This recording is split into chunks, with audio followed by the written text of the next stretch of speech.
ஓணம் பண்டிகை கொண்டாட்டத்திற்கு கேரள முதலமைச்சர் கட்டுப்பாடுகள் விதித்துள்ளதன் எதிரொலியாக கன்னியாகுமரி மாவட்டம் தோவாளை மலர் சந்தையில் பூக்களின் விலை கடுமையாக வீழ்ச்சியடைந்துள்ளது.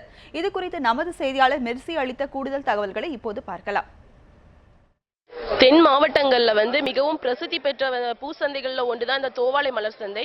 இந்நிலையில தோவாளை மலர் சந்தைக்கு வெளி மாநிலங்கள்ல இருந்தும் வெளி மாவட்டங்கள்ல இருந்தும் பூக்களை கொண்டு விற்பனை செய்வது வழக்கம். அதே மாதிரி தோவாளை மலர் சந்தையில இருந்தும் பூக்களை வெளி மாநிலங்களுக்கும் வெளி மாவட்டங்களுக்கும் விற்பனை செய்யறாங்க. இந்நிலையில வருகிற 14ஆம் தேதி ஓணம் விழாவை கொண்டாட இருக்கிறதுனால கேரளாவில் இருந்து நிறைய பூக்களை வாங்க மக்கள் வருவது வழக்கம். கேரளாவின் பாரம்பரிய விழாவான ஓணம் பண்டிகைக்காக இந்த ஓணம் பண்டிகையில ஒரு முக்கிய பங்கு வகிப்பது பூக்கள் தான். அவங்க பூக்களை வச்சு அத்திப்பூ கோலமிட்டு ஓணம் பண்டிகையை கொண்டாடுறது வழக்கம்.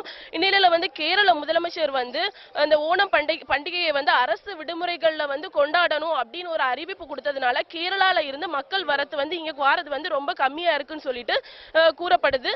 அது மட்டும் இல்லாமல் போன வருஷத்தை விட இந்த வருஷம் பூக்களின் விலை அதிக அளவுல குறைஞ்சிருக்கு. உதாரணமாக வாடாமல்லி போன வருஷம் 1 கிலோ 300 ரூபாய்க்கு வித்தது, இந்த வருஷம் 30 ரூபாய்க்கு விற்கப்படுது.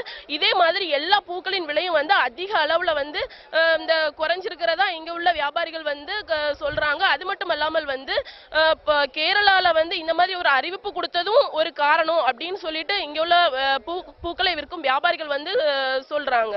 அதாவது ஓணம் பண்டிகைக்கு இன்னும் ஒரு 4 நாள் இருக்கு. இந்த 4 நாள்ல பூக்களின் விலை உயருமா உயராதா என்பதை பொறுத்திருந்துதான் பார்க்க வேண்டும். Mercy, news 7 Tamil, Nagercoil.